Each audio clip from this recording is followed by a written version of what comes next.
30 seconds to finish this piece of candy. Choke. Graphic up on the TV now. It says the chairman's finishing his candy. I know, right? Good afternoon. I would like to call the meeting to order. Would everyone, welcome everyone to the October 14th meeting of the City County Planning Board. Would you please stand and join us in the Pledge of Allegiance? I pledge allegiance to the flag of the United States of America and to the republic for which it stands, one nation, under God, indivisible, with liberty and justice for all. Thank you.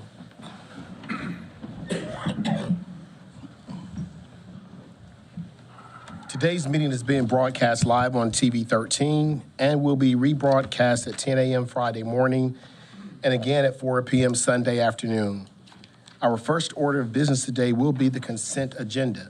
These are items for which the petitioner is requesting withdrawal or continuance, or items for which staff has recommended approval and no one has signed up to speak in opposition. For public hearings today, if we do have one, each side will have a total of 12 minutes. There will be no rebuttal period. Once the public hearing is closed and the board goes into work session, no one is permitted to speak unless a planning board member asks them a question. For general use district zoning requests, the planning board must consider the full range of uses allowed in the zoning district being requested. The petitioner may not refer to a specific use for the property. For special use district zoning requests, however, the petitioner must identify the intended use or uses of the site and give specific details on how the site will be developed. Items under Section B of the agenda will require final action by the appropriate elected body, either the city council or county commissioners. As such, votes taken today by the planning board concerning these items are recommendations that will be considered by the elected bodies during their review of the request. Before addressing the planning board today, we will need your name, address, and zip code for the record. Our first item of business is the approval of the minutes of the October 10th and October 24th meetings. Is there a motion? Move approval. Motion by Mr. Lamb, second by Mr. Grubbs. Any further discussion? Those in favor, sign of aye. Aye. Oppose the same sign. That is unanimous. Now call on Mr. Brian Wilson to review the consent agenda for today. Good evening, Mr. Chairman and members of the board. Our first item is C1. That's case PBR 2024-09. They're going to continue this one more additional month. Again, they're waiting on some rezoning to be enacted for a portion of this site, so that's why it's going to get pushed out to your December 12th meeting. Next item is case B1. That's W3174. Petitioner is Kernersville Hospitality, LLC, the Fairfield Inn site, requesting a final development plan approval on an HBS zone site. It's a 1.93 acre site located on the west side of the intersection of Glen Center Drive and Union Glen Avenue. And this is in the Glen Center Shopping Center. This is the most recent aerial. You'll probably remember we just went through a final development plan approval for the Sherwin-Williams. That was located here on this parcel. This was the Dollar Tree. Just to the north, this is the Harbor Freight, and then this would be the car wash. So we're down to, after this one, this would be the last remaining parcel for this development. Area plan does recommend commercial land uses for the site. It's within the Union Cross Interstate 40 Activity Center. And the site plan does show a 4-story hotel and all the required parking. They're right at the minimum parking standard for the 99 room hotel. They're going to install a new street yard and utilize existing vegetation along with new plantings to meet the type 3 buffer yard planting requirement against the single family zoning to the west. They're showing the required sidewalk, and they do meet the minimum requirements to the threat entrances on this private street. The site plan does meet all UDO requirements, and here are the proposed elevations showing meeting the conditions for the majority of the facade material to be brick. You can see that concept right there. So that meets the condition of approval for the original rezoning.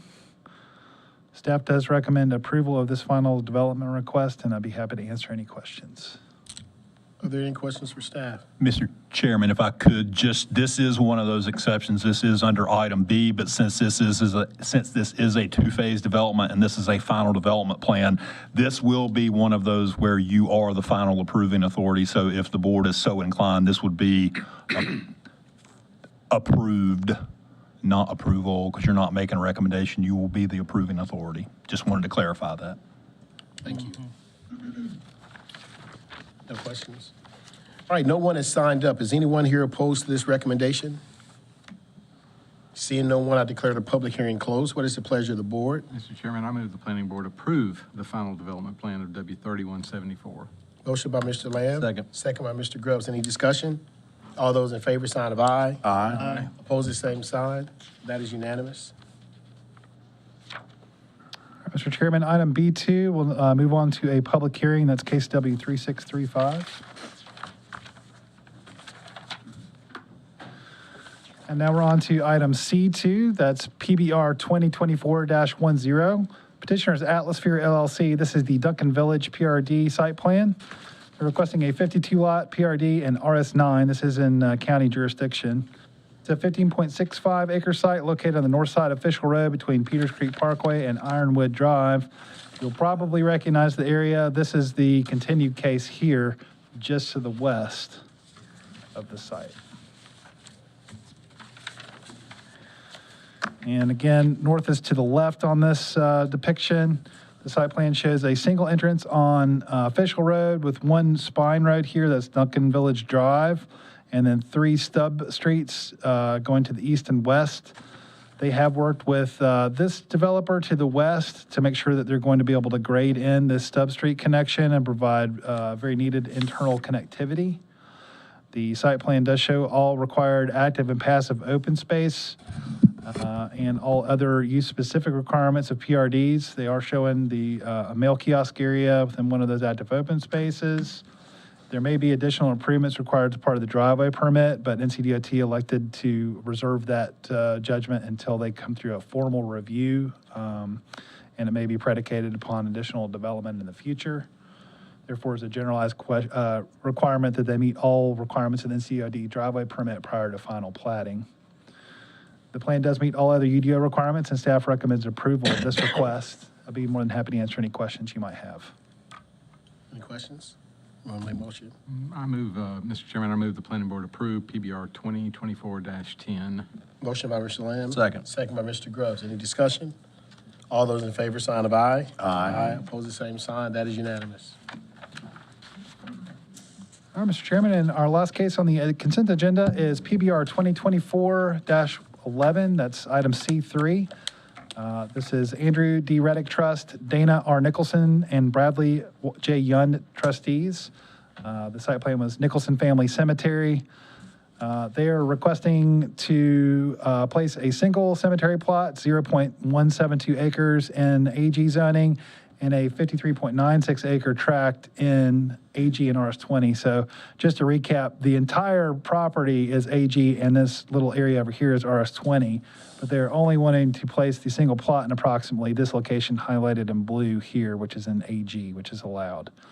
It's located on the east side of the intersection of Doral Drive and Bowens Road. And here is the preliminary site plan, which also serves as the final plat. So they will have to record a plat for this, so that way it can be recorded and referenced. And it will be on file with Historic Resources as well. And I believe the state also keeps it on file. So the site plan does meet all requirements of the UDO and the use-specific requirements. One last little item.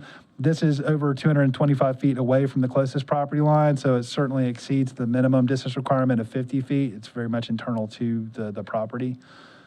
Staff does recommend approval of this request, and I'd be more than happy to answer any questions. Mr. Chairman, I move the planning board approve PBR 2024-11. Motion by Mr. Lamb. Second. Second by Mr. Groves. Any discussion? All those in favor, sign of aye. Aye. Opposes? That is unanimous. Mr. Chairman, we will now go back and hold our public hearing items. Our first public hearing item is case B2 W2635, and we'll hear from Ellie.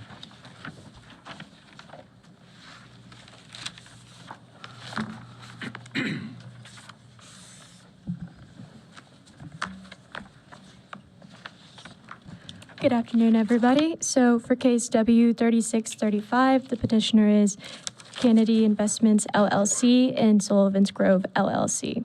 The site is 2.18 acres located on the north side of Country Club Road between Kilpatrick Street and Old Vineyard Road. The request is a special use district rezoning from RM12 special use to LO special use. The site is located in GMA3. The subject property is surrounded by a mix of residential and office land uses with RS9 zoning and single-family homes to the north of the property.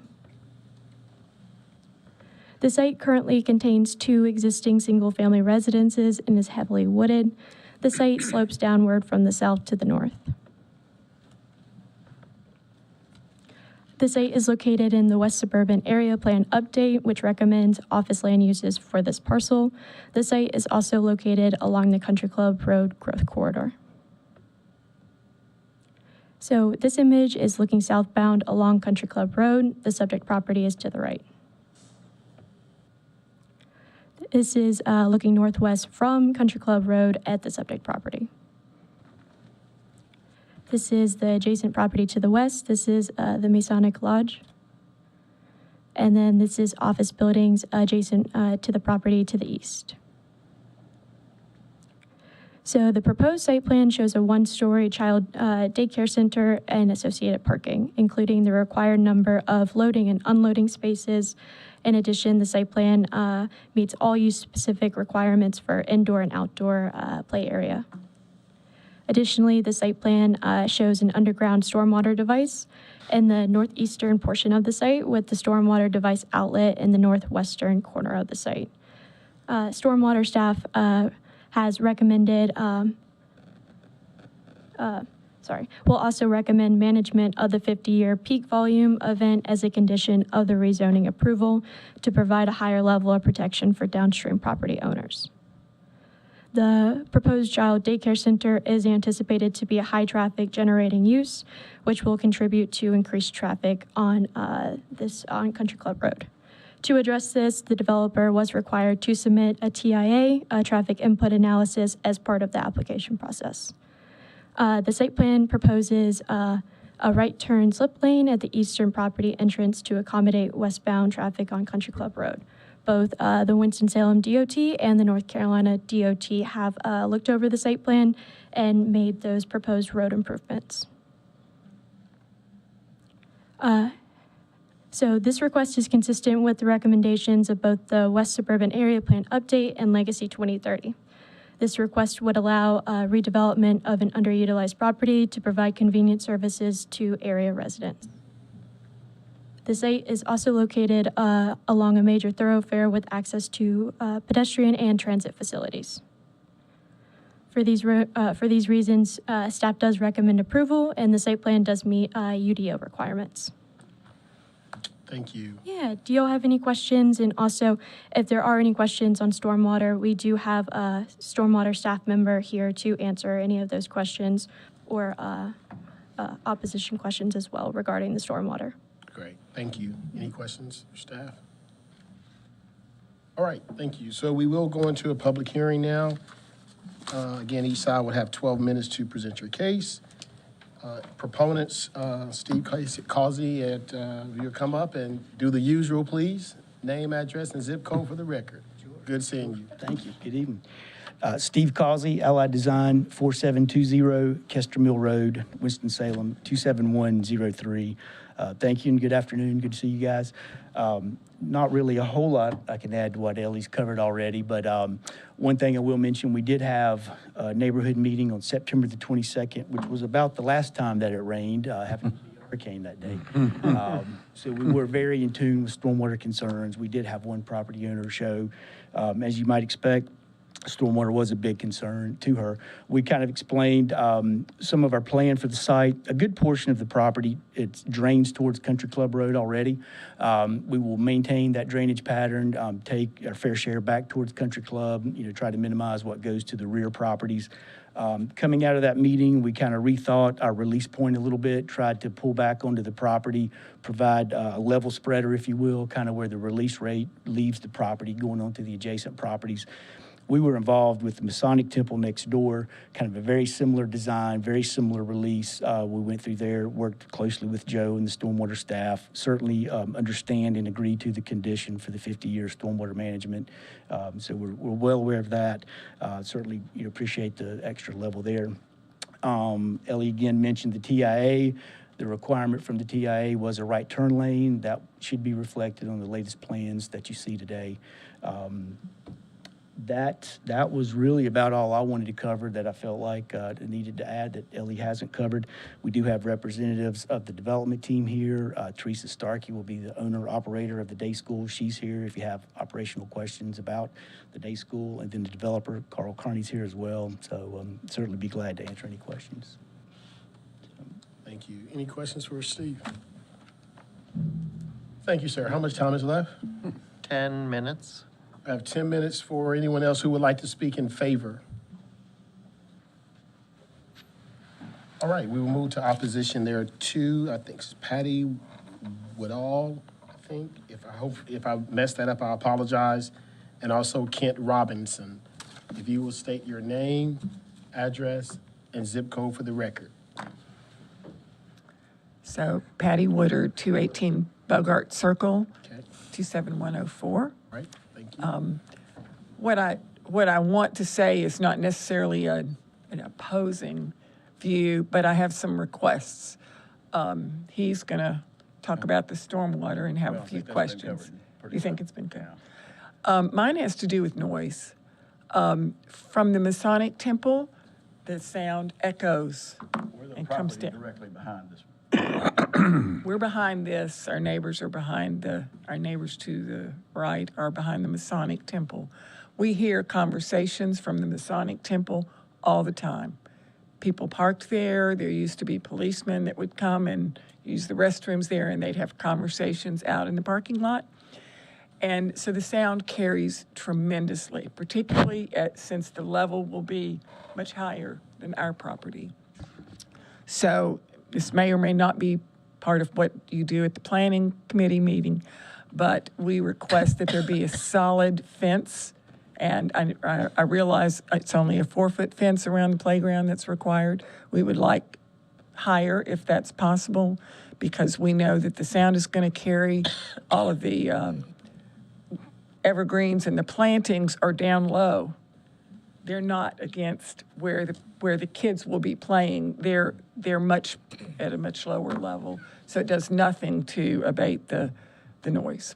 So that's my request. Thank you. If you would state your name and address and zip code, please.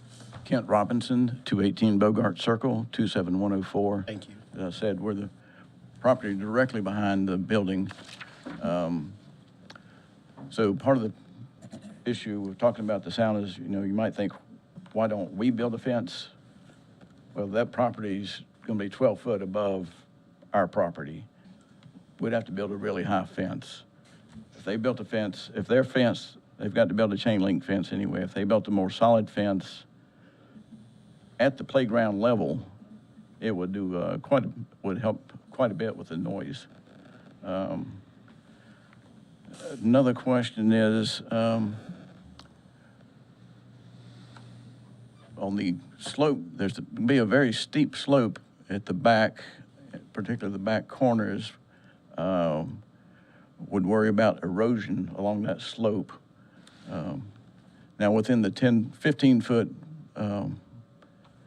setback where there's requiring trees, obviously that's taken care of, but there's also a part of it beyond that that's very steep, and that could be a little concern with erosion there. Is there something else? So those are really our main concerns. And it sounds like we went to the earlier meeting that they had, informational meeting, and it sounds like it addressed the traffic and the water runoff that we were concerned with. So, like I say, we don't really have a strong objection to this. We just would like to see these issues addressed. Any questions for Mr. Robinson? All right, thank you. How much time is left? Roughly 9 minutes. We have 9 minutes left. If anyone else would like to speak in opposition. All right, seeing no one, I'm going to declare the public hearing closed. Any conversation, or is anyone ready for a motion?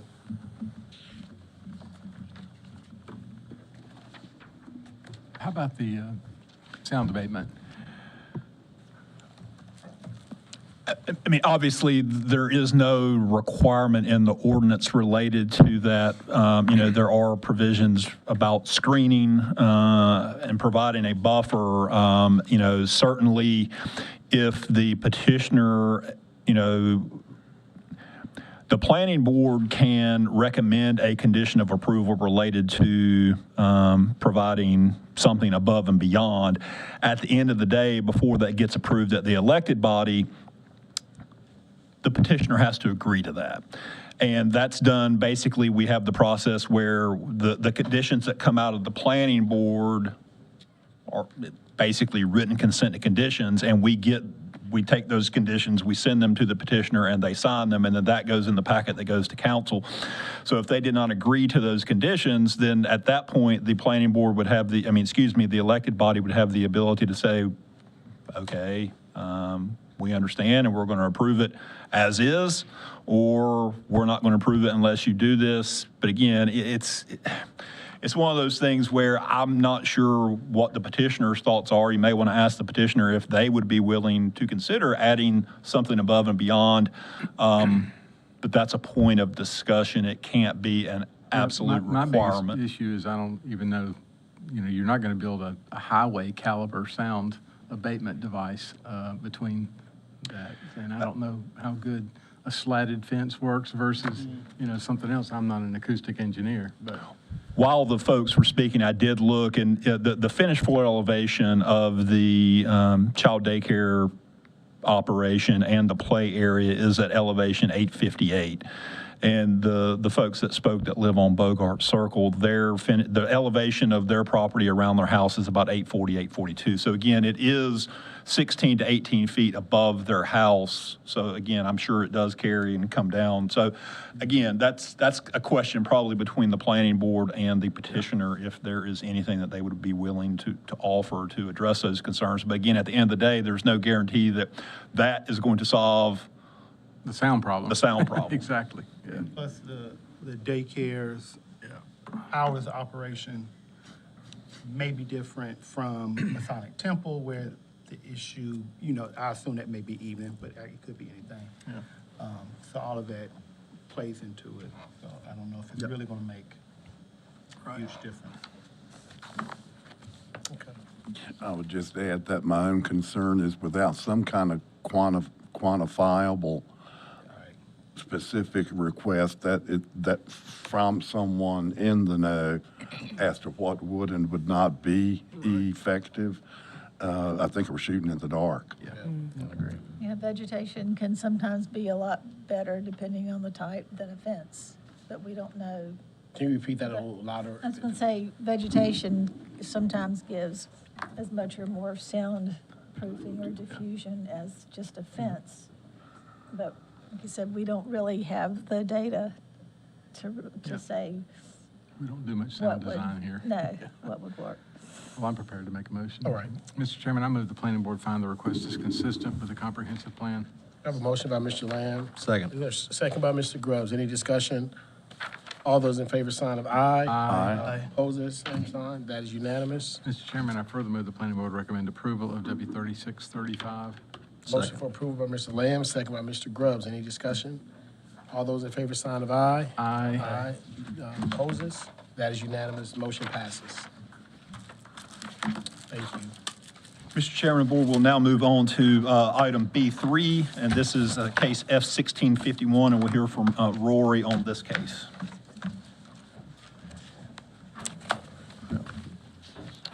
evening, everyone. Hold on one quick sec so I can pull up the presentation B3. Thank you. and close out the other one.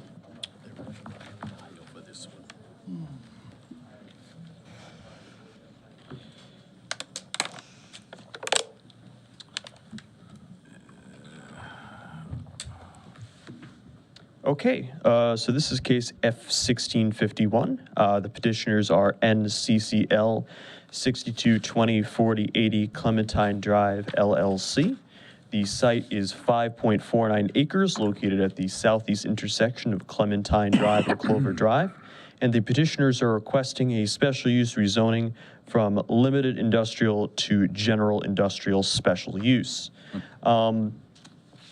In this rezoning, they are proposing to keep a majority of the uses already allowed in LI, in addition to the GI district use of manufacturing C, specifically with chemical manufacturing and non-metallic mineral product manufacturing.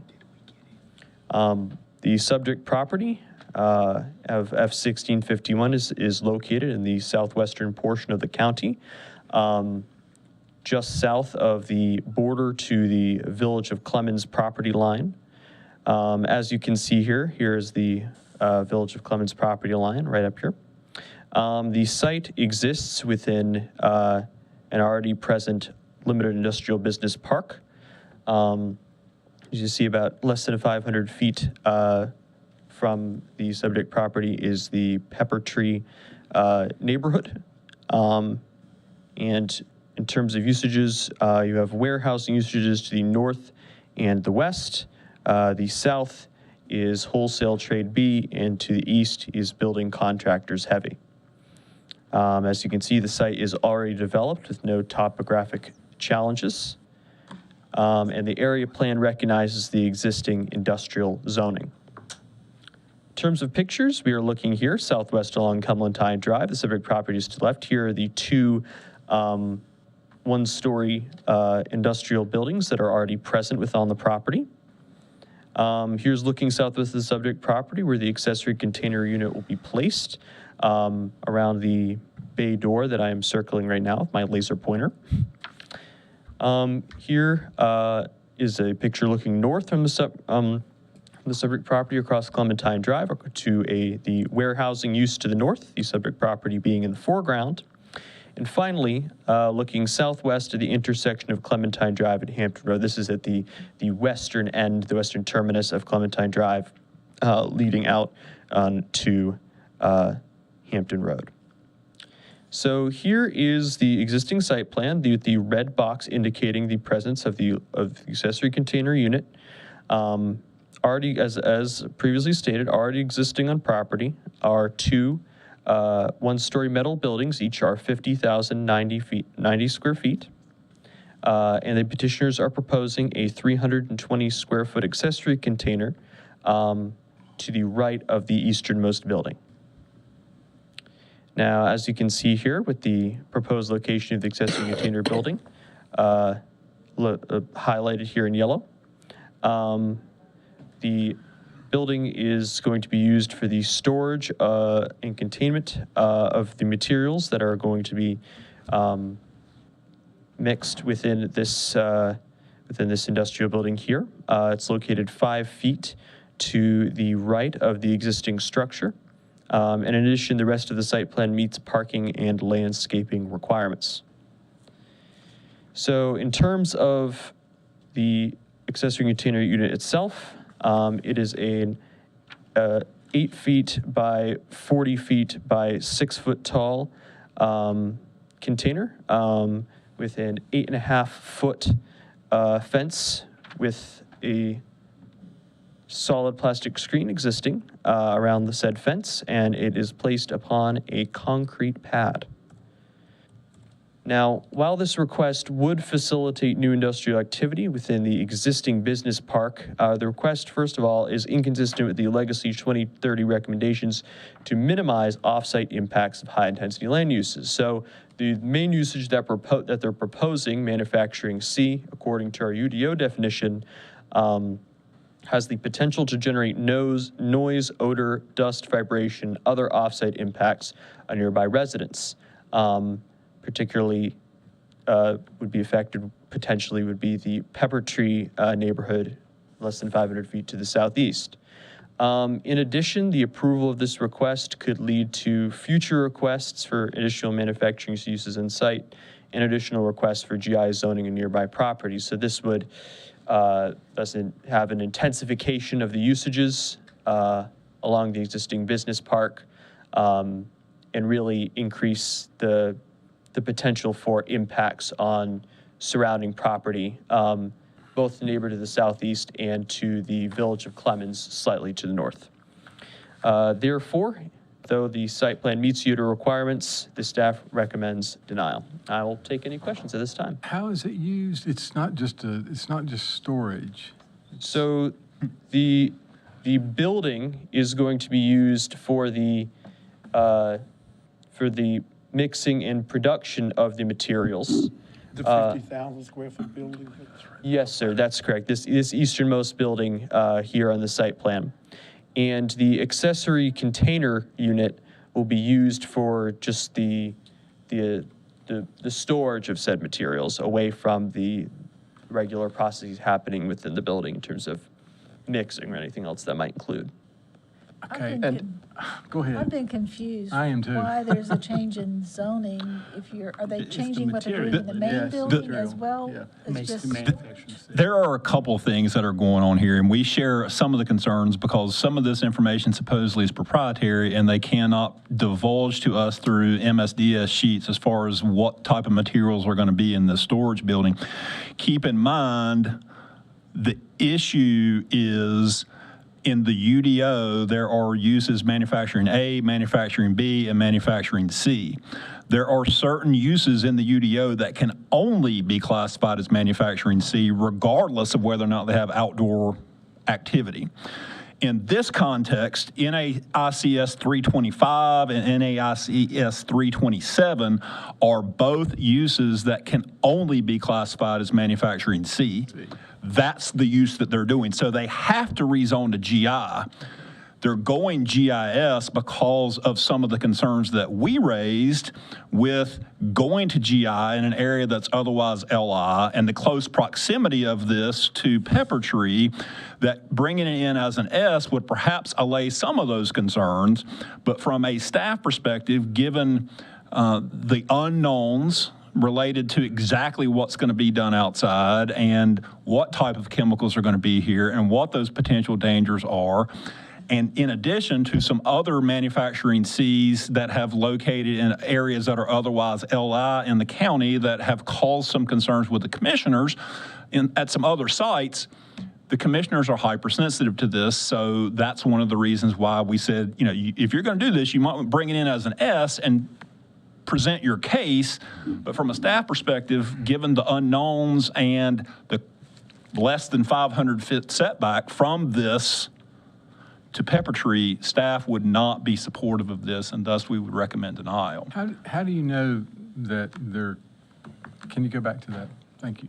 Or the two codes, the two NAI codes, that has been self-disclosed by the petitioner. So Mr. Lamb, that's something that Mr. Prouse, the representative of the petitioner, reached out to me when this originally got started, and basically what they're trying to do is a concrete additive process / product. And again, not knowing the proprietary chemicals and or non-metallic mineral products being used in that process, I researched what kind of leading corporations, business entities in that arena, what their NAICS codes were, and we gave them the two codes that generally encompass that industry. So that way, without knowing the details of what they're doing, we can fairly confidently say that they're going to be one or a combination of both of them. Okay. But that wasn't something they disclosed. That was something that we worked with them to try and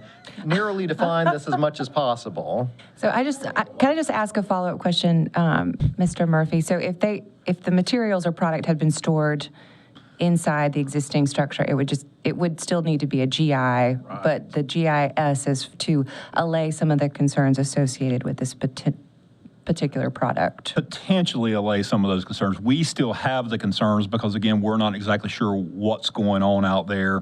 If they were able to, and again, that's one of the things that, that may be a discussion point once we hold the public hearing and Mr. Prowse gives his testimony and you can ask questions. If we had the ability to locate the storage building, like what's going to be stored in the storage building inside the building, from a building code perspective, it would still be manufacturing C, but they could agree to a condition that said there would be absolutely no outdoor activity whatsoever. Again, I still don't know whether staff would support it. I still don't know whether the planning board would recommend approval of it, and or whether ultimately the county commissioners would approve it. But correct. Okay. If they had the ability to move that inside from an operational standpoint, it would still be manufacturing C, but again, they could then say, all right, we're not going to do anything outside besides park. Okay, thank you. Do you know if there are any other, I guess I can ask the petitioner, facilities? Is this the only one of these, or can we look to other communities or other locations where they're doing this and see how their records are filed? There's CERCLA. That would be a question to ask Mr. Prowse. Staff isn't aware of any information on that. Okay, thank you. I do have a question. So you mentioned that this building is within 500 or 550 feet of the neighborhood. Under ideal circumstances, GI would need to be X feet from residential? Or is there? There is no specified distance in the ordinance. It's appropriate for areas GMAs 1, 2, and 3, but in the GI section, it does talk about appropriately located, in areas otherwise similar in nature. So again, in an ideal world, you would have a GI area, maybe step it down to an LI or some other type of commercial use as a transition down to residential. But there's not any specificity as far as how far that's supposed to be from residential, but we don't feel like this is the appropriate location. Okay. In terms of the history of the parcels, was this a situation where, my guess is there was this industrial park and the residential developed and grew out to it? Is that a fair assumption? Yes, this is actually the most current phase of the Pepper Tree development, which is all constructed post 2000s, we'll put it that way. Okay, that's what I assumed had happened. I'm sorry. Go ahead. No, go ahead. This is starting from scratch because I'm not in full understanding of the situation either.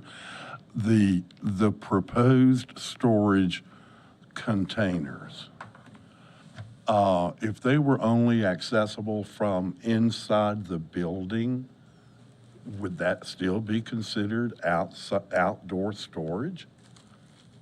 Well, by definition, since this is a storage container as opposed to a structure meeting the requirements of the North Carolina Building Code, it would just be considered outside storage. Now, if they were to, let's say hypothetically, Mr. Steelman, construct a, what are the dimensions of this, 8 by 40 by 8 building and have a kind of enclosed section connecting it to the larger building, then yes, it would be within an enclosed structure. But as Mr. Murphy noted, it would still get to the concern about this being manufacturing C, the UDO definition of manufacturing C referring to the likelihood of generating significant impacts of noise, odor, et cetera, compared to manufacturing A and B.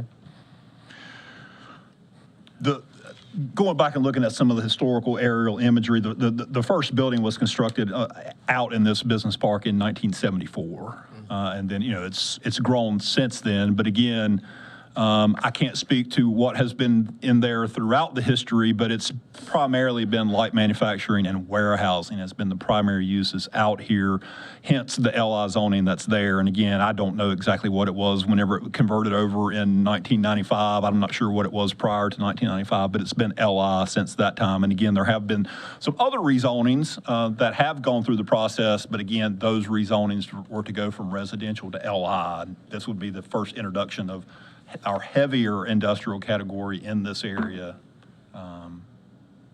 in the immediate vicinity. There is some GI further, I think, to the west, northwest. But And one more follow-up question, rather than being singularly focused on this one container unit and this one use, if we take the entirety of what's permissible in GI zoning, would you long-term see the potential for other less than desirable uses?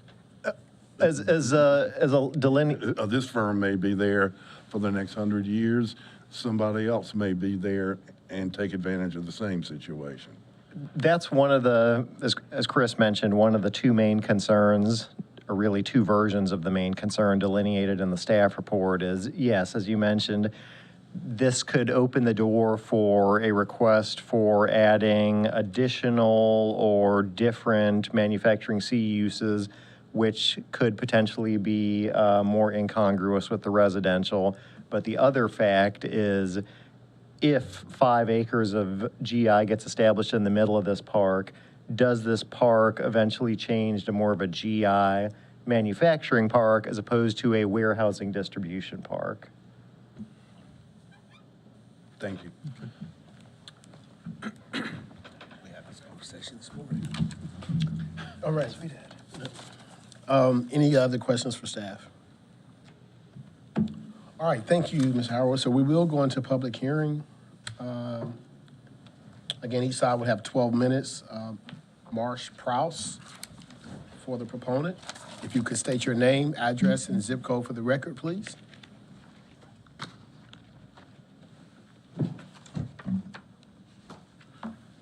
Good evening, board members. My name is Marsh Prowse. My address for my law office is at 380 Knollwood Street, Suite 700, here in Winston-Salem. I'm with the Allman, Spry, Leggett, Crumpler, and Horn law firm, and have the privilege of representing the owners of these. There are 3 warehouses there. There's 2 of them that are in this rezoning, but there's a 3rd warehouse that's right in line with these as well. Those were great questions, and it kind of made me wish I was already standing up here to answer them. So I want to make sure I come back around to all of them. If I don't, I'd ask you to ask me again. It is a perplexing situation because you've got these NAICS codes, and then you've got the permitted use table, and the definitions in the development ordinance, and you're trying to find a way to mesh them together. And I'm very appreciative. Staff has worked with us extensively to try to find a way to make this work.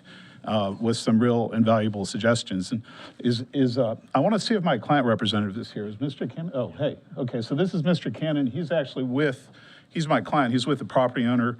I'm not sure if anything's going to come up that you would want him to answer, but if it does, we'll certainly make him available. So the simplest way to put this is this is an LI use in our opinion. Our position is that this really is an LI use, but the way that the development ordinance is set up, it's been pushed into this chemical manufacturing category. So I can give you a little more information about what's going to be happening there. We're still not at liberty to identify the actual tenant that we're working to try to get into this space. But I will tell you the 3 buildings have been vacant for over a year now. It's a challenge. They've been there for a while. I think I heard 1974 for the first one. So this is important to my client that we try to find a way to make this work. We are talking here about the supply of what are called concrete additives. And just real quick. A lot of people think, you throw the sand and the gravel and put some water in the truck and you spin it around and you get your concrete out. It's actually more complicated than that with these additives. It's really a very small quantity that's added generally into the truck, maybe a gallon or so, and you can do different things. You can affect the cure time for the concrete, you can affect the workability for the concrete. So these are important chemicals. The other projects you're talking about, none of them, of course, would be possible without concrete. So they're a vital part, really, of the building industry. And this particular company, which again I'm not at liberty to disclose, they operate at a dozen other locations. They have similar facilities at a dozen other locations in North America. They've also been doing this for over 100 years, so they're experts in their field. So getting into some of the details here. I know that the word manufacturing is being used, and there is such a thing as chemical manufacturing, but this is more of what we call a formulating operation. There's no pressure vessel, there's no elevation of temperature, it's just liquids being mixed. So it's very different, for instance, than what you think about, a full-fledged petrochemical facility or refinery like you might see on the New Jersey Turnpike. There are tanks in there, and the liquids are put in them and mixed, and then they're sent out to the construction sites or to the concrete companies. So it's a physical mixing of these liquids without an actual chemical reaction. There's no temperature or pressure issues involved. And this is something that the UDO doesn't recognize. It just recognizes all of this as manufacturing. And the staff has summarized it, but the issue is that the present LI zoning allows manufacturing A and manufacturing B, but not manufacturing C. And the UDO says that if your use code, your NAICS code begins with a 328, then you're chemical manufacturing, and you can only be in you're manufacturing C, and you can only be in GI as opposed to LI zoning. So that's really where the issue here is coming from. Staff suggested the 325 and 327, and those are prefixes. So each one of them then has 3 digits after it to add to the complexity. Talking with a prospective tenant, they're actually, they say they're in 325998, which means all other miscellaneous chemical product and preparation. So they don't even call it manufacturing, they call it preparation. They're basically formulating their products so that it can go out for the specific needs. We did include the 327 prefix, but that's for concrete product manufacturing, which is not actually what this tenant does. And I will say, going forward, we want to continue the dialogue we've had with staff, because I believe we're at the point now where we could jettison the 327 and say we just need the 328. Really what we'd like to do is say we want the 325998, but I think this raises a question of how far you can go with your conditions. If we can go that far, we'd like to go that far because we're just trying to accommodate this one user. I know you're in the middle, but before I forget, you said other facilities in North America. Any in the U.S. that have been through this this determination before? So I'm not familiar with the zoning background on these other dozen facilities. It's possible that they've had similar issues. Tax purposes, for business purposes, this has not been looked at before as far as identifying your process, if you've been doing business? GI. They may be, yeah. Well, again, I mean, Yeah, right. Mr. Prowse has basically, 325998 is in the alphabetic index of the NAICS, concrete additive preparations, curing, hardening, manufacturing is NAICS 325998. So that's fairly clear. Again, this has kind of been an iterative process. Yeah. If they are willing to offer it, they could eliminate 327 and they could eliminate all other uses under the 325 except for 325998, and that would limit it to that. Again, I would recommend that if they're going to do that they retain all the existing LI uses so that when and if for some reason this gets approved and this company were to locate here and then go away, again, hopefully not, but in 5 years, that they wouldn't have to come back and request a rezoning. They would have all their other LI uses, but basically their manufacturing C list of uses would be limited to 325,998. If they, again, I think if they offer that, the planning board and ultimately if the elected body chooses to do so, could approve it with all the LI uses and that being the only GI manufacturing C NAICS 6-number category that would be allowed. I know that's a lot, but I think you could do that if you desired to. And that takes them out. Those prefixes takes them out of manufacturing C. Okay. No, it would leave them in manufacturing C. And again, I'm not saying staff would support it, but you could basically, they could offer and you could accept 325,998 as the only NAICS use allowed as manufacturing C at this location under the GIS zoning. So basically, unless a competitor of theirs is going to come in and take their place, it's pretty unlikely that any GI use is going to follow this if they leave, or maybe not a competitor, but someone in a similar. Correct. But the full range of LI uses. Right. Right. Still available. I don't think you can, and I'm sorry, I got you off track of this, but you still have to understand what the impacts are no matter what you. Correct. Right now, do they need an air permit? Do they have water quality permits? And I'm prepared to address some of that. I'll No, there's an excellent question. And just to clarify and follow on, we would be prepared to tailor it that tightly provided staff says that's okay. I know there's some tension here because zoning it's not supposed to always be that granular necessarily, but if staff is comfortable with that, then we're comfortable with that too. I know we started without any specific, and then we got into 325, and now we're saying, okay, can we go further? We're prepared to go further if the city's okay going further with that. So I will just say too, this good question about, well, does this change manufacturing C?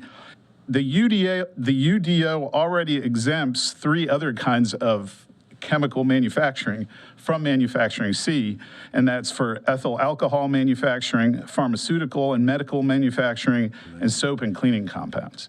So our position is that this really is like those, and it should be another exemption, but we had a choice. We could seek this rezoning or try to seek a text amendment to the UDO, and this seemed to be the way to go.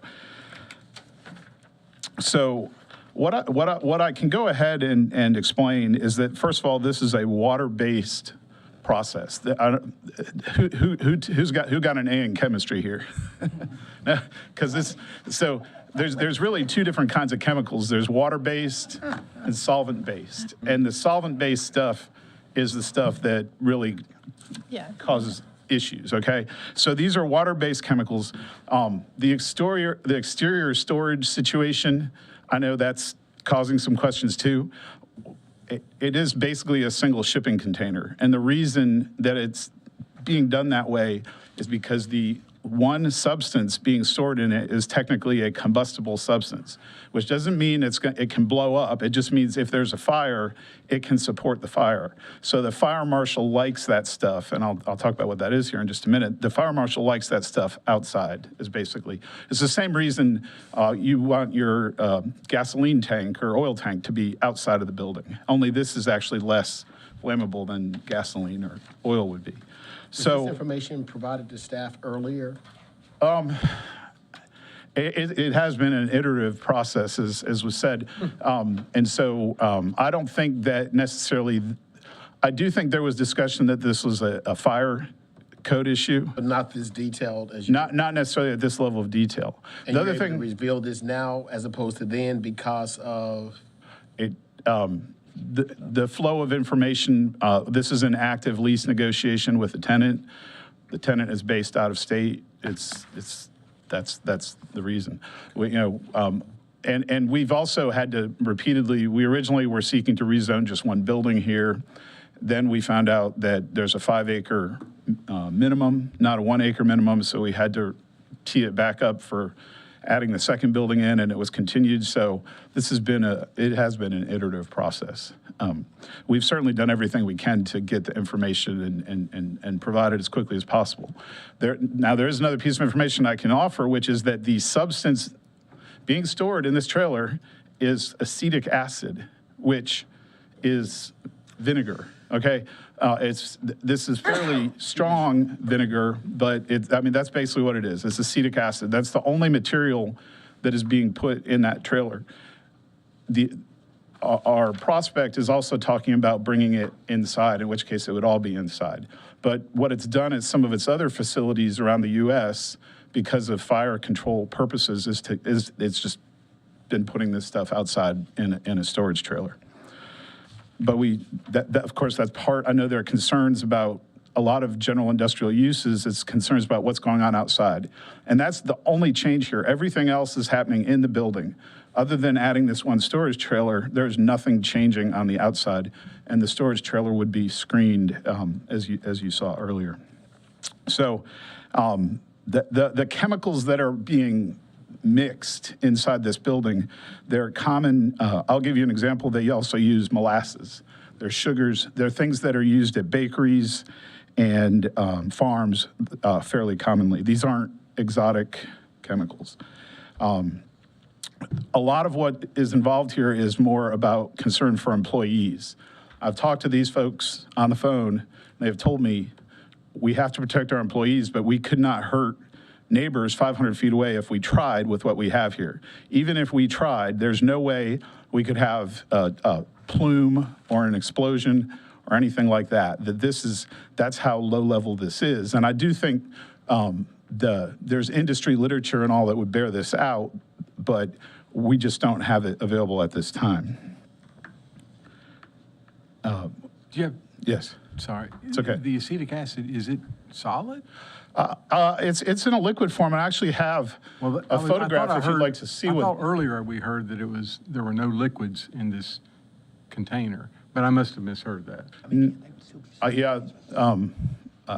That's not anything that I would have Just said. sitting on a slab. There's no dam or anything like that. So what I'm, of course, getting at is a leak. Yeah. Let me. If someone, do I just pop the flash drive in here, guy? There'd be a requirement for I apologize. containment I didn't want to interrupt you during the middle of your. under hazardous waste law. We only have 45 seconds left, by the way. All right. I'll be interested in questions. Yeah. So I get overtime for questions. No, we actually stopped it during questions. Are we sure they're making concrete and not barbecue sauce? Yeah. Which one is it? Since Let's go with the tote containment. Since we're running out of time, I would just like to ask if your client has experienced any spill hazards, environmental problems in their history at their other 6 North American locations. I asked them exactly that question, and they said, we've been doing this for over 100 years. We have never had an environmental, industrial type accident. And the quantities that are used are relatively small. This is what you see inside the storage trailer. They call this thing a tote. It contains 275 gallons of acetic acid, and you can see it's on an anti-spill type. They call that an anti-spill mat.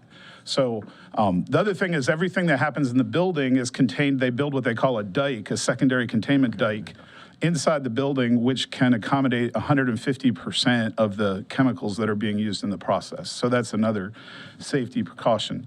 So I'm gonna try to move through here real quickly just to get this wrapped up. Legacy 2030 recognizes issues with scarcity of good industrial land and making the wisest use of it to promote jobs and local wealth. This is an existing light industrial park. It's well located near a thoroughfare and the train track there. This is a good user we're working with. Like I said, they've been around for 100 years. And this encourages the reuse of a vacant and underutilized industrial site in a very targeted way. Now I understand though, there are people here, there's going to be chemicals there. Well, hopefully now you have a better idea that this isn't those kind of chemicals. Mr. Prowse, yes. Thank you. You are out of time. Okay. Yes, sir. Thank you. Thank you.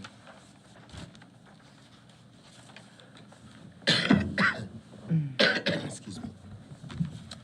Are there any questions for Mr. Prowse before he takes his seat, though? Not yet. That we can direct to him? Not yet? Okay, stay fine. All right, we're going to our opposition. Mary Ann Valet, and Ryan Murphy. If you could, Vaji? Vajay. Yeah.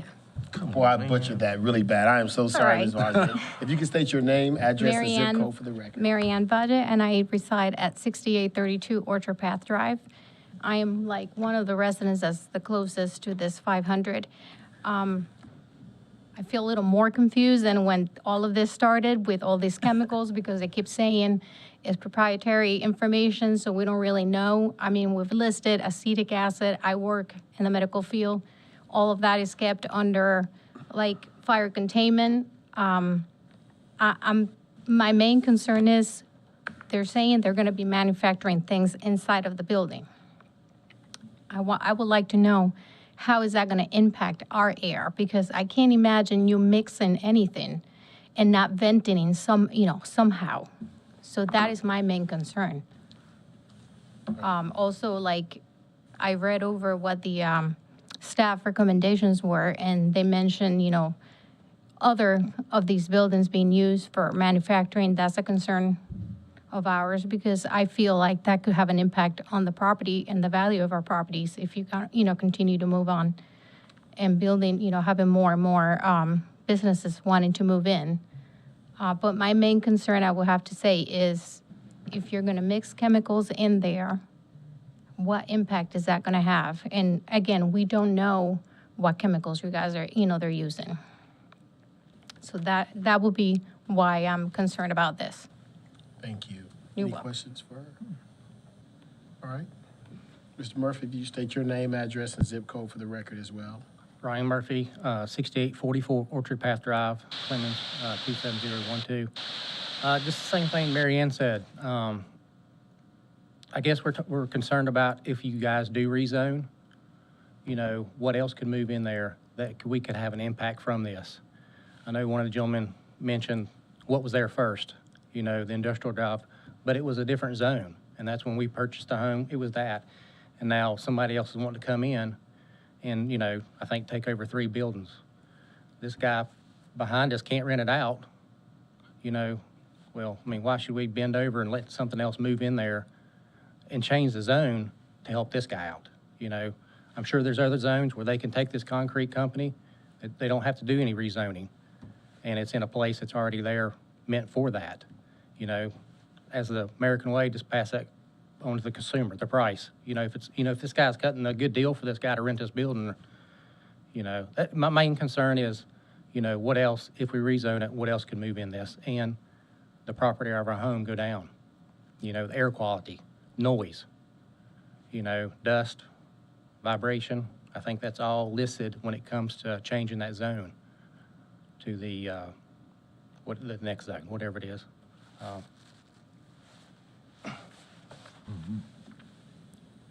GIS zone, so that's all I have. Thank you for your time. Thank you. We've got 10 minutes. We have 10 minutes left for anyone else who would like to speak in opposition. All right, we're seeing no one. I'm going to declare the public hearing closed, and we can go into our discussion. I think, like we've talked about, pharmaceutical manufacturing and some of these things that are being done that we have no idea what's being used. It seems to me to be a larger risk, or as large of a risk as acetic acid in this process. But that's a problem with our code. That's not what's in front of us. But I think it bears on the conversation, though. I think there's maybe enough information that would answer some of these questions, but I feel like we're kind of writing it as we go. And I don't know that I feel comfortable making a decision doing that. Just like, I pulled up the chemical hazard on it, and so you can get that information, but it would have been nice to have had that in the information that we had in terms of looking at off-site impacts, and so you could explain why you would or wouldn't say this specific process is acceptable in terms of changing any risk level to the neighbors.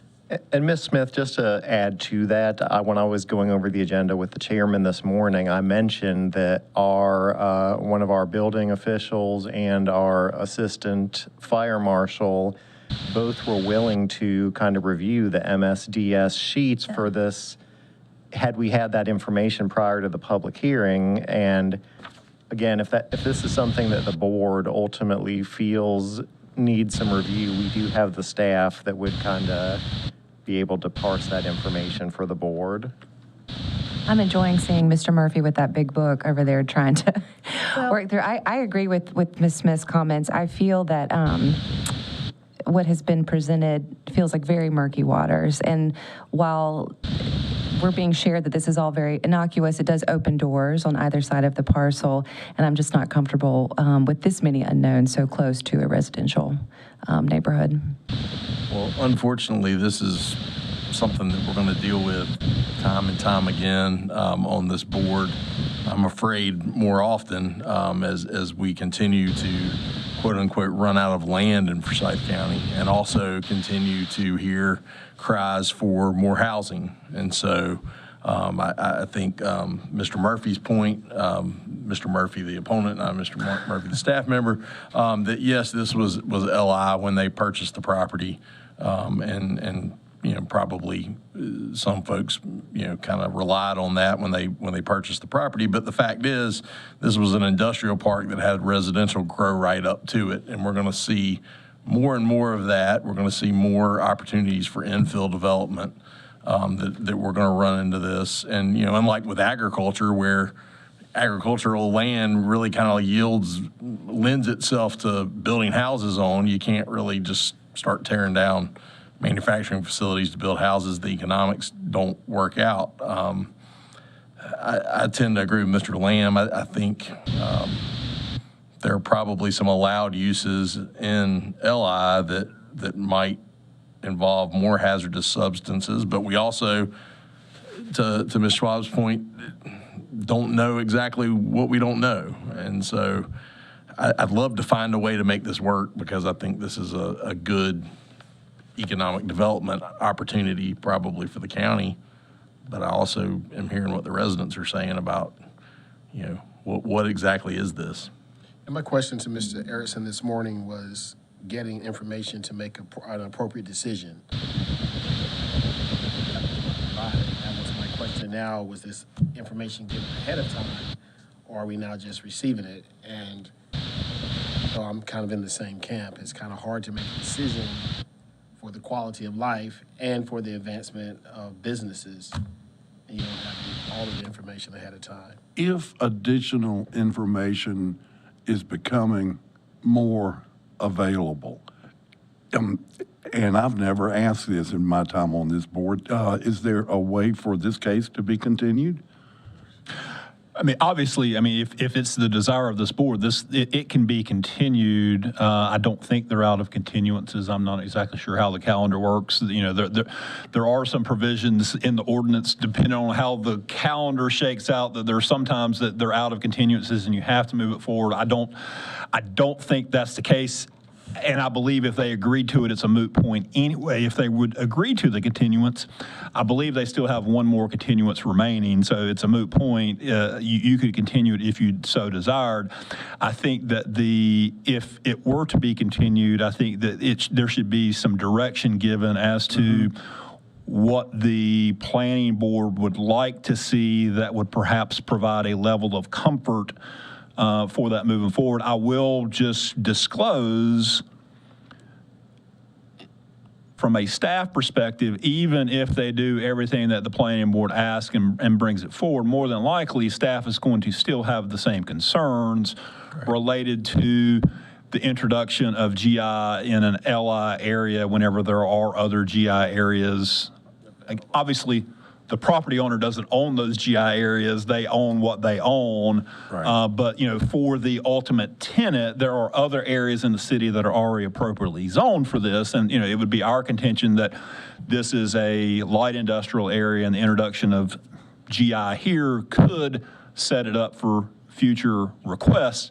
With that being said, if they could, if you do decide to continue it, and if you could give them direction on what you would like to see, if, what the MSDS sheets show, is there a way to move this inside? Would they be willing to have a condition of approval if they can move that inside, that even though it's manufacturing C, it's limited to 325,998, and there would be no outdoor activity? Again, I think those are kind of the directions that the planning board would probably need to give to the petitioner if you are going to continue it. Or perhaps we just vote on it knowing that, I'm not trying to pass the buck here, but the county commissioners are going to be the final arbiter of this, and strongly recommend to the petitioner that as many cards as they can put on the table to staff, to associated city, county staff, to help the county commissioners untangle this as we've been trying to do. Maybe that would be just as well. These guys are trying to get a lease nailed down, and I've been there, and if we push it out, they're going to roll over probably into next year, and they may not want to do that. So just another angle on that. To vote now? Yes. Okay. Obviously, there need to be a motion. Probably didn't need to. Up or down? Okay, but before that. Yes, sir. I guess it depends on what the motion is.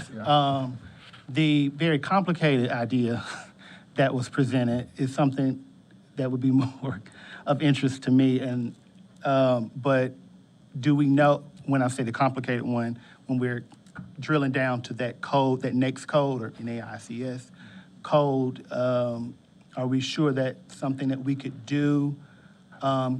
Because it is complicated, right?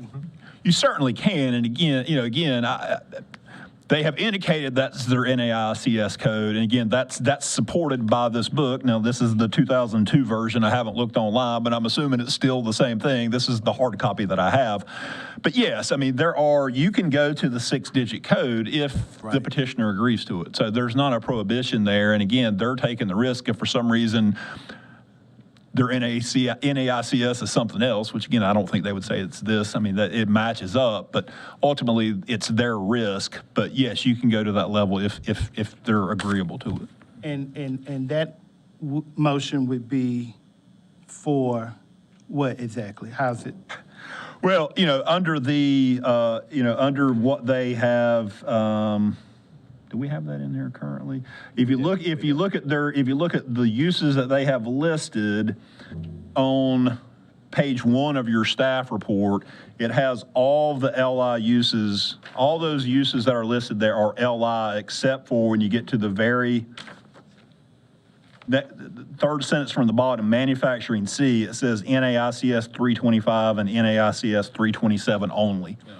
If they're so agreeable, they could modify their list of uses to all these uses that are listed here, which are LI allowed uses. Right, okay. But modify that to say manufacturing C, NAICS 325998 only. And that would limit them to that use. Right. Get rid of the 327. I'm going to throw a wrench in this. What else is in the 998? Well, I mean, again, 325998 is all other miscellaneous chemical product and preparation manufacturing. That's as far down. Activated carbon and charcoal manufacturing, antifreeze preparation manufacturing, industrial salt manufacturing, lighter fluids, matches and matchbook manufacturing.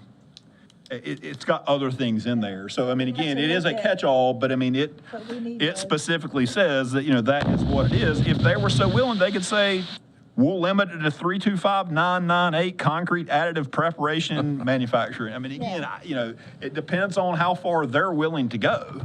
And of course, the other side of this is the 2 codes that staff provided. Again, the other companies in this space may have different product lines. So this could come back in a negative light if this company decided to expand into other product lines. But again, there's nothing from a legal perspective that limits how far you can go in terms of tailoring the specific 6-digit NAICS code to a specific use within that. Well, I just think if we're considering, we need to be specific. Right. Well, and again, playing the other side of the coin, the devil's advocate. If we have to get that specific, is this the appropriate location to do it? So, I mean, again, that's kind of what you have to. That's kind of what you have to weigh. And again, obviously, it's it's a planning board recommendation that ultimately would move forward, and ultimately it's an elected body decision. That's not where staff lives. Staff lives in a recommendation based on, our thoughts related to sound planning principles and looking out for the health, safety, and welfare of the public. So from our perspective, again, there are reasons why we don't feel like GIS is appropriate here. But again, ultimately, it's not our call. But like being very specific, say to me, and drilling down would alleviate some of the concerns and would cause, if somebody else, the next player came by, we would be able to have this discussion of appropriateness again, because honestly, yeah, there is GI available, but there's not a lot of GI available. Right. It's not like you just go pick another spot, say in this city or county, so I just want people to understand it's not readily available like we may think it is, that you can hop around. Yep. So. Yep. For purposes of the motion, it's the manufacturing, GI is also colored purple on our maps, isn't it? Correct. The land use plans do not make distinctions, and that's kind of something that's evaluated at the finer level of the zoning. Okay. All right, a lot of discussion has ensued. Is anyone ready to make a motion? Yep, All I'm right. prepared. Yes, sir. And then, this gives them a vote. So up or down. All right, I move that the planning board find that the request is consistent with a comprehensive plan. Second. Have a motion by Mr. Lamb and a second by Mr. Grubbs of consistency. All those in favor, sign of aye. Aye. Pose the same sign. Okay. 4-3. All right, I further move the planning board recommend approval of F-1651. Second. Approval meaning approval of denial. No. With the No, approval. I recommend Approval. Approval, okay. Approval. As But with the as conditions- proposed? As proposed. Okay. All right, we have a motion by Mr. Lamb, second by Mr. Grubbs. All those in favor, sign of aye. Aye. Pose the same sign. All right, that motion is defeated. All right. If we could, so just for clarification, voting for approval of that motion was Mr. Grubbs and Mr. Lamb, is that correct? Okay, so then everyone else was no to that motion. All right, I'd like to make a further motion. All right. All right, I would move that the planning board recommend approval of F-1651 and eliminate the use of chemicals in anything other than NAICS 325998. Second. Motion by Mr. Lamb, second by Mr. Grubbs. Any discussion? All those in favor, sign of aye. Aye. All those opposes? That was 5-2. With, who voted? Schwab Smith and and Schwab. Okay, thank you. Everybody confused? Yeah. Thoroughly. Okay, so just so we can recap, and again, especially for the folks that did attend the meeting, the planning board at this point has recommended approval of the rezoning request to GIS with the modification of further limiting manufacturing C to 325998. So that is what will move forward to the county commissioners probably in early 2025. I doubt that they'll hear this between now and the end of the year, but they might. But since you signed up to speak, you'll get notice from us, and you will also get notice from the county commissioners whenever they do calendar this for their hearing. Mr. Chairman of the board, if we're ready to move on, we do have one other public hearing item, and that is item B4, which is UDO CC 29, which is a text amendment, and we'll hear from Kelly Bennett on that. You were briefed on this for those that were in attendance at work session in October.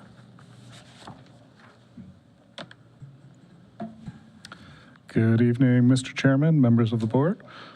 This is for UDO CC 29. The petitioner is Planning and Development Services staff, and the request is to amend chapters 3, 4, 10, and 11 to align language regarding the Historic Resources Commission with the North Carolina general statutes.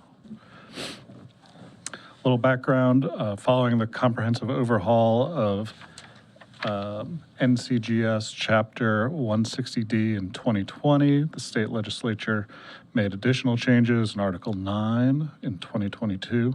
Historic Resources staff began a comprehensive review of the sections of the UDO pertaining to the HRC in early 2023 to determine where the UDO did not align with the language in those sections.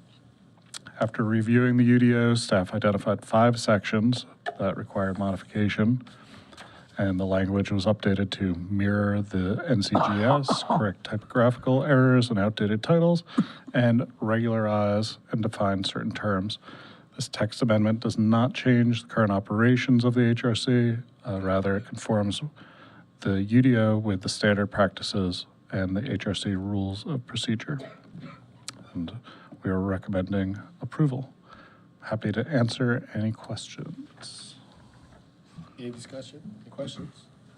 All right, it's a pleasure of the board. Mr. Chairman, I move the plan. Mr. Chairman, if I could, I know there's no one in the room, but could you just open and close the public hearing? No one has signed up. Is anyone here opposed to this recommendation? Seeing no one, I declare the public hearing closed. What is the motion of the board? Mr. Chairman, I move the planning board find the request is consistent with the comprehensive plan. Second. Motion by Mr. Lamb, second by Mr. Grubbs. Any discussion?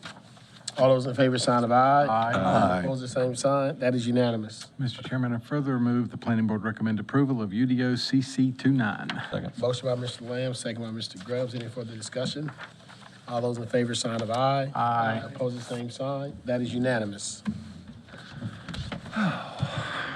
Thank you. I know that was a lot of good discussion, and those are some of the internal discussions we actually had on that case as well. Again, there are points on both sides, and again, we'll see what the commissioners do.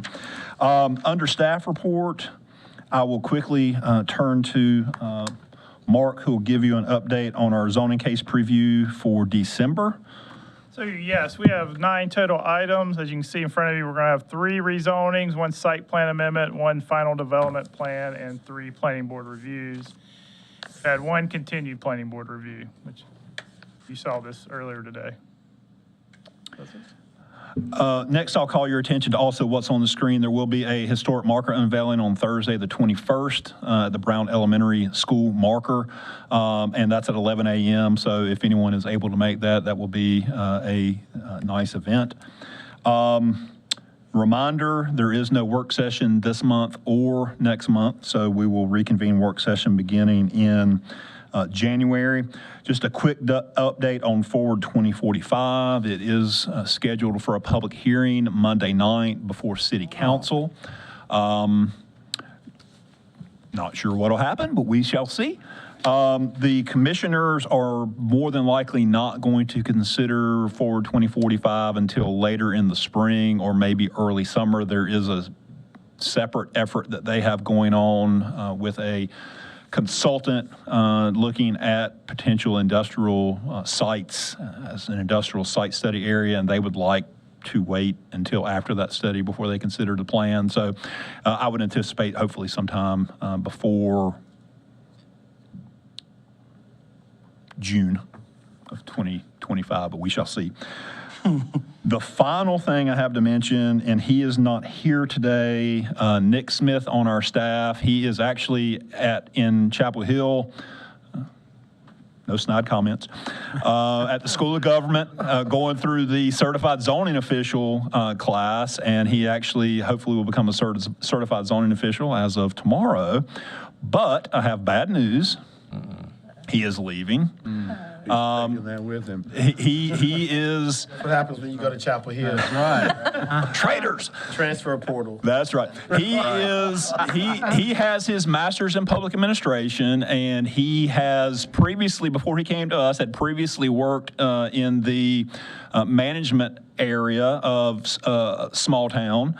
And he has been extended the offer and has accepted the offer to be the town manager of the town of Midway. So he's not going far. He'll still be around, but he's going to be the town manager of Midway, and his last day is the Wednesday before Thanksgiving. So I did want to make sure to convey that to y'all. So you will not see him again as an employee of ours, but I did want to mention that and thank him for all of his service, and hopefully he will watch this. And you don't have any NIL money? Congratulations.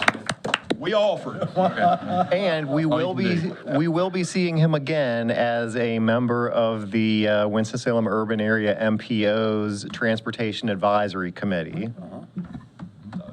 Mr. Chairman, with that, I don't have anything else under staff report. I know we don't have a work session until January. I love to talk about this at the work session, especially what you said about the GI, how limited that space is, because it made it sound like there's a plethora out there. So that was a shock to me.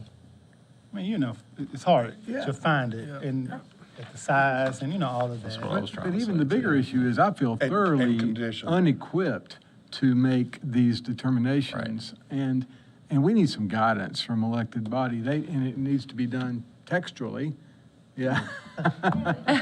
There are certain things that when we talk about it, we'll see if we had this, and this information up front, then we could consider some, really triggering something very specific. But we have to set up a way to do it to be consistent.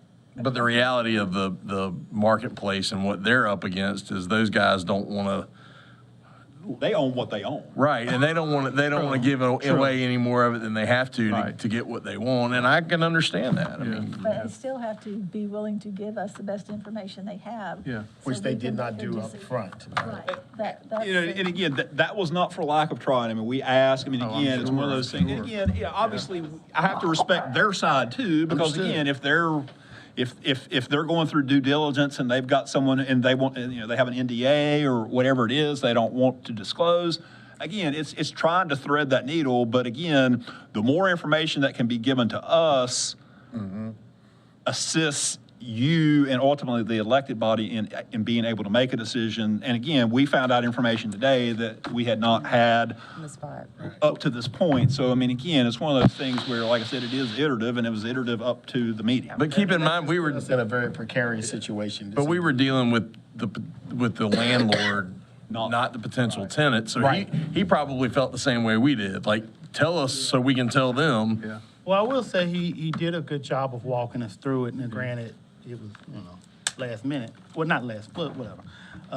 But it was helpful. I think if we can set a process and criteria of when we're going to consider these different things, then people will know up front to provide this information to us. I think it's important, especially when Mr. Grubb said this is going to happen more and more. Well, and just because it's proprietary doesn't mean you can't tell us what hazard category Correct. it says. Right, that's you don't have to identify.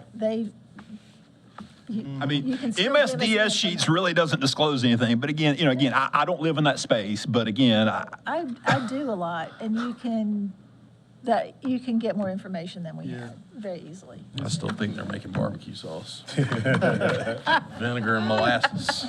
Is there anything else for the good of this order? I have a motion to adjourn. All right. Happy Thanksgiving, everybody. thank you, everyone. Yeah, and I did.